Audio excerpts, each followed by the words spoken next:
Now we see Rambo more confident, a Rambo hell-bent on rewriting his own history. When I made the movie, I didn't see it like a political movie. I saw it as an action movie. In the 80s, the bad guy was the Russian, the good guy was the American, and it just was a natural progression of the story. Now he gets a chance, which is something that a lot of people don't in life. It's redemption. Mission: recon for POWs in Nam. You interested? Yeah. Rambo has taken on a very strange connotation. Anybody who behaves badly is Rambo, whereas that's just the opposite of the way the character was created. He's not been the aggressor, he's going after the aggressors. I'm coming to get you.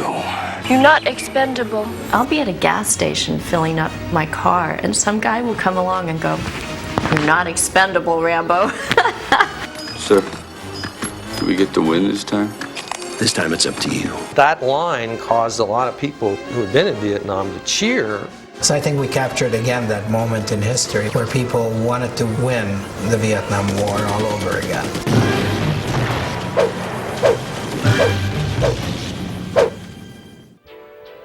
First Blood opened when we were in October '82, and it did not bad for that movie here, and pretty good in the foreign. The normal thing is, what else? I'm sure he's going to be doing something else. And we went to then a friend of ours who was roughly trying to get his own small movie together called Terminator. So Jim Cameron, and he's the one that started working on writing the sequel. The big difference in a Cameron script was that he wanted to start him out in a mental institution. The James Cameron screenplay, which was rich in description and had all kinds of it read almost like a novel. It was supposed to be Sly and John Travolta together. But then, I don't know, it was a decision made by the producers, how it ended up. We were thinking about buddies, but we felt ultimately that this was the single white male. You know? Between Sly, Cameron, and everybody, the idea was to go and rescue prisoner of wars in Vietnam.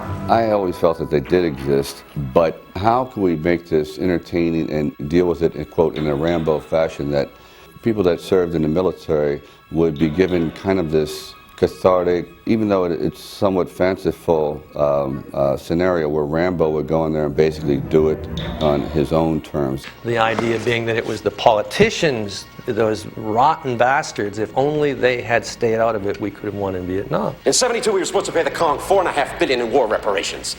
We reneged. They kept the POWs. And you're doing the same thing all over again. And then came the point, who's going to direct this movie? Mario Casal says, "You like to do a movie, the sequel to First Blood?" I say, "I love First Blood, and I know Ted Kotcher is a good director." He says, "Well, we're sending it to you to read." So I read it and I say, "Hey, I can do something with it." Ted had a more intellectual approach to the film, whereas George had a very visual and emotional approach to the film. We thought if we could get him to do it and get Sly to agree to it, we would be able to deliver the kind of film we wanted to do. George Cosmatos, who is a very dear man, he upped it, and George filmed a Rambo character who is a bit more flamboyant, and we see the man for the first time truly at home in the elements. I mean, now we see what he was born to do. The casting of Rambo was not difficult because there was Richard Crenna, who I like a lot as a man, like I like Sly too. They were both already doing this thing before. I was thrilled when they were making a sequel. I was very much excited that they were going to do another one, because I love playing the character. I loved working with all those people. Wasn't my war, Colonel. Just here to clean up the mess. Somehow I got a script, and I glanced at it real quick, and I went to the lot, and Stallone came walking down the hall. I said, "How you doing, man?" He goes, "Hey, how you doing?" I said, "Come on back." And anyway, I read for him. Go back to the agents. And I said, that part you said was cast, I think I just got. Charles Napier stood out as the #1 bad guy. You think somebody's going to get up on the floor of the United States Senate and ask for billions of dollars for a couple of forgotten ghosts? Men, goddammit! Men who fought for the country. That's enough! I'm sure that Charles has had to walk through life being looked at askance by the general population as a kind of a bad guy, a guy that you wouldn't want to trust. Rambo, this is Murdoch. We're glad you're alive. People go, "I hated you so much." Well, of course you did. That's what you were supposed to do, you know? Why were you so mean to Stallone? I had to be. I'm sure he's still not unbalanced from the war. It was a long process. It was like first there was an audition with the casting director, then it was with the producers, then it was with Stallone. It was a sense of unreality because this kind of thing just didn't happen very often in Honolulu, Hawaii. I got back and I phoned from some phone booth that was out in the middle of nowhere, and I called them collect because I had no money on me. And they told me, well, how would I like to go to Acapulco for 13 weeks? I wish I did it in Thailand, actually. My first choice for me personally was in Thailand. We went up to Chiang Mai, northern Thailand, and it was beautiful and stunning, but so difficult to work up in those jungles, you know? So somebody says, why don't we go to Mexico? So we all went to Mexico to look. I said, Acapulco says has good jungles. I look, I said, how can Acapulco have good jungles? It's all nightclubs, you know? So right into behind Acapulco on the beach, it's all jungles. So like half an hour from the hotel, you find everything. So my thing was how to find the more interesting jungle, the boulders, the rivers, the waterfall, to give it a variety and try to make it as Vietnamese as possible. We even built a rice paddy and started growing rice to have it ready for the film, because to give it the idea that you're in Asia. I want a water buffalo to prove that I'm in Asia. We couldn't. They tried the cow, they put phony things. It's a joke. Mexico presented a lot of problems because of the logistics, number one. We've been through every realistic thing in the world, like mud. Heat, the long hours. Snakes, like yesterday, I must have caught 3 snakes, or you get tarantulas. Stallone would get very mad at me because I had the ability to stand there in my wool uniform and not sweat. And he says, how do you do that? And I said, I won't allow myself to sweat. I think I went into a Zen mode. All of Acapulco got so flooded that nobody could get to the sets, and it took us a week to clean up the mess. As I wake up, there's 5 Mexican guys over me, over my bed. I say, what's the matter, what's the matter? And I look up, and the bed is in 1 foot of water. In the middle of a scene, you see a scorpion going up your leg, and you say, wait a minute, do you have an Actors Guild card, or, I mean, are you a... And because of the political situation, mainly having to do with permits and being able to get certain equipment into the country. We had the helicopters waiting in Texas ready to come into Mexico. They said no. So we had to grease a lot of bombs and things to bring these bloody helicopters in. We're using a Mexican Air Force hangar, and there's a captain there, and he said, the general wants you to have a drink with him and Mr. Stallone. I explained to him that we can't do that today because we're filming right now and Mr. Stallone isn't here. And he said, no, you must go now or we will have no more electricity. So we went over and had some drinks with him, and then we could shoot do anything we wanted to, you know. And we had this huge Buddha made out of styrofoam, and he wanted that Buddha.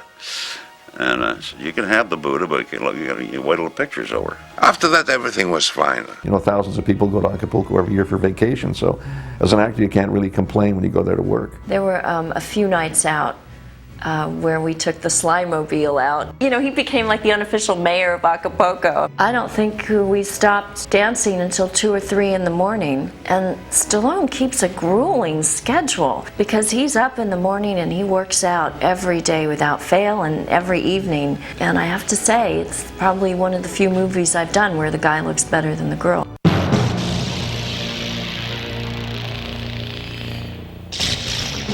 When I first met him, he probably weighed 185 pounds. That guy remolded his entire body. I've never seen anybody do that.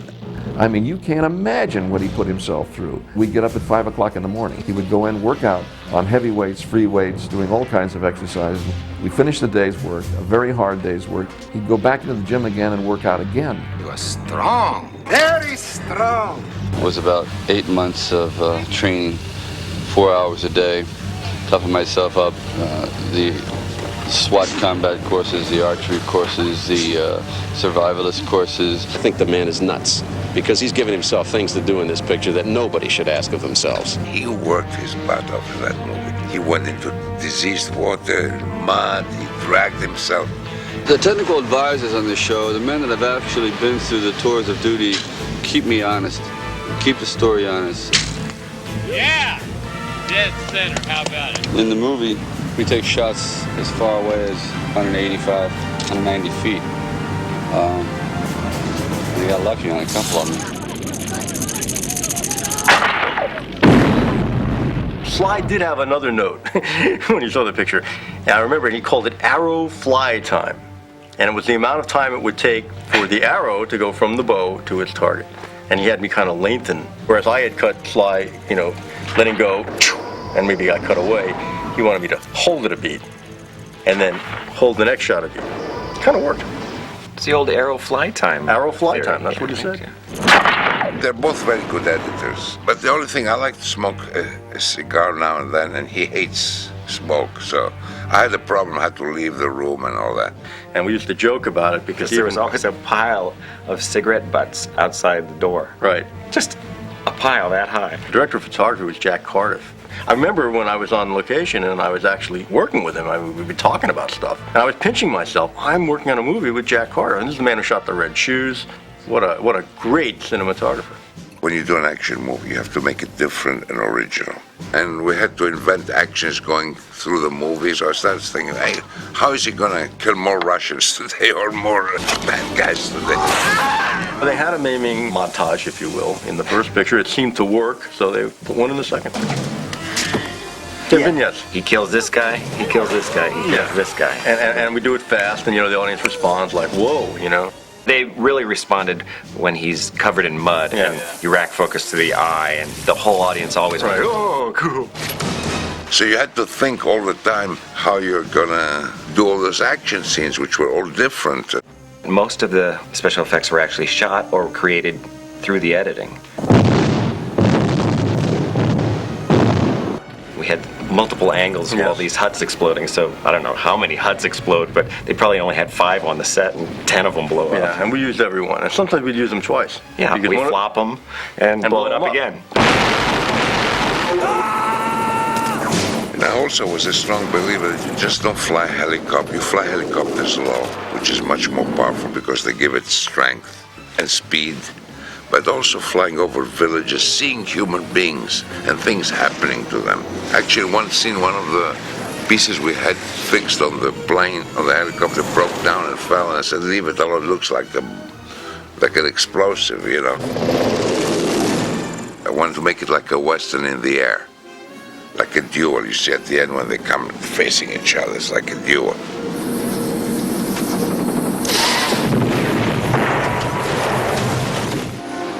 We're safe for now.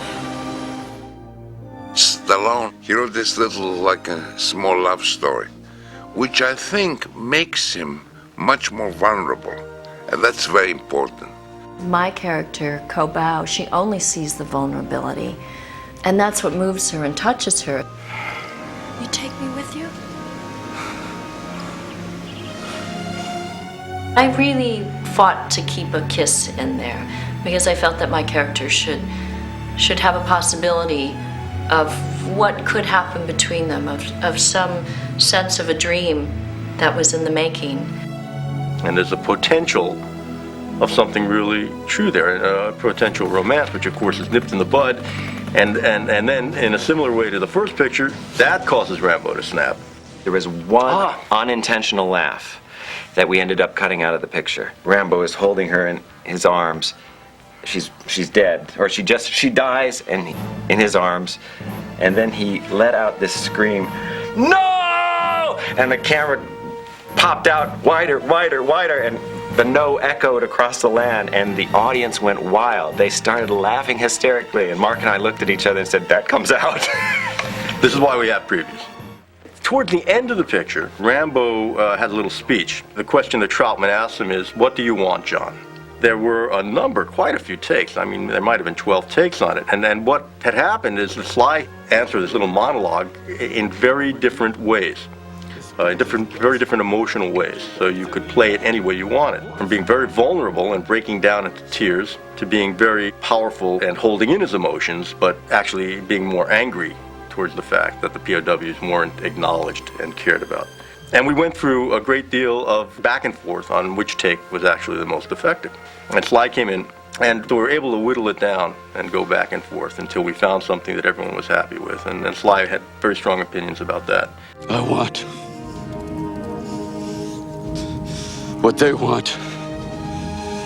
And every other guy who came over here and spilt his guts and gave everything he had once for our country to love us as much as we love it.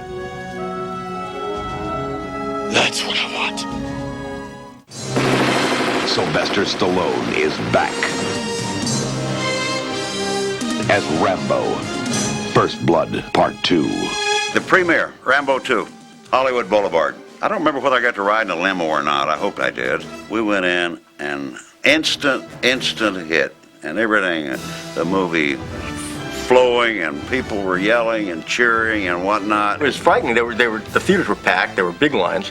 And we went around to the different theaters in town. They were still going nuts. And I began getting phone calls from strangers saying to me, I just saw the movie and I had to talk to somebody and I know you wrote the book and isn't it great? It's just such a wonderful, I mean, the adrenaline level was high.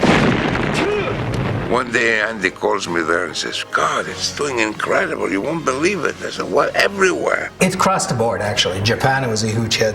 Southeast Asia was great. Australia, Germany. It made something like $26 million in 5 days, I believe. First Blood did about 57 million, the domestic box office, and it did about 70-something foreign. Rambo did 150 here and did over 200 something foreign. In today's standards, it's about 700 million, so not bad.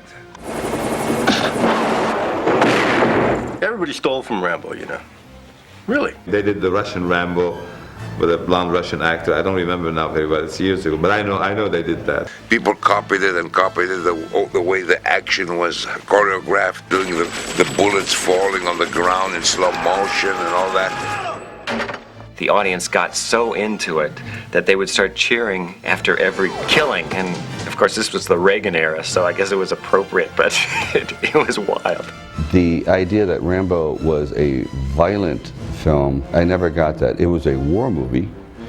It was not like gratuitous violence. In other words, it was one man with a weapon, another man with a weapon, both professional soldiers. Inevitably, one is going to die. They always come down on Stallone for some reason. They did on the Rambo pictures. They don't come down critically on Schwarzenegger, on Chuck Norris. They don't come down on the other people who make action films for the violence and the bloodshed in them. The word Rambo is now in the American dictionary, and it's there for the wrong reason. On my tombstone, it would say, here lies David Morrell, who invented a word whom few understood. And actually, I have a photograph that was sent by Reagan, where he stands in his jogging outfit. He's holding up a thing that says Rambo is a Republican. The Rambo character became kind of symbolic as an individual who rises against oppression and will take matters into his own hands. We sort of tend to follow the flock, and Rambo is the kind of guy that gets up there and says, no, that's wrong, and I want to do it my way. Glad you made it!